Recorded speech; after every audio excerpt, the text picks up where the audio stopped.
Energia eolikoak azken urteetan izan duen hazkuntza eta hurrengo urteetan izatea espero den hazkuntza medio, gaur egun izan duten teknologia, lurreko teknologia horiek zabaltzen ari dira pixkanaka, offshoreko edo itsasoko guneetara ere. Onshore zein offshore teknologientzat hurrengo urteetan teknologia horiek garatzerako orduan izango diren erronkak, batzuk komunak dira eta beste batzuk partikularrak. Komunen artean izango ditugu tamaina horien handikuntzak ekarriko dituen fidagarritasun arazoak. Hau da, tamainak handitzerakoan, haizeak eragindako karga edo tensioak ere handitu egingo dira, eta beraz osagai ezberdinek zailtasun handiagoak izango dituzte beraien bizitzak mantendu ahal izateko. Eta aldi berean, logistikak ere zailtasun handiak ekarriko ditu tamaina handi horiek manejatu ahal izateko. Eta hau, bai lurrean eta bai itsasoan gertatuko da. Lurrean, nolabait eremu malkartxutara eraman beharko ditugulako turbina horiek, eta hortarako batez ere garraioa, baina gero eremu horietan egin beharko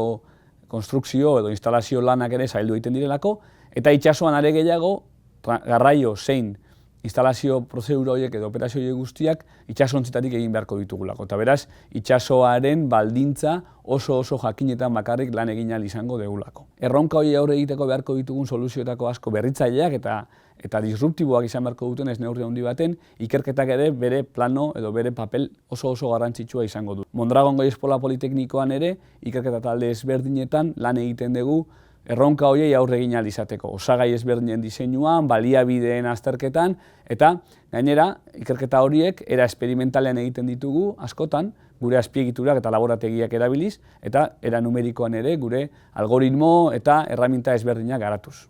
Ikerketa talde horietan garatzen ari garen proiektu ezberdinetan ikasleek ere parte hartzen dute, lan ikaste partekatze metodoaren bidez edo doktoregai ezberdinekin, eta enpresa ezberdinekin egiten ditugun proiektuak direnez, enpresa horiek eskatzen digute behin eta berriz gaur egunean ikasleak beharko dituztela, talentua beharko dutela, eta batez ere etorkizunerako talentu asko eta ona beharko dutela.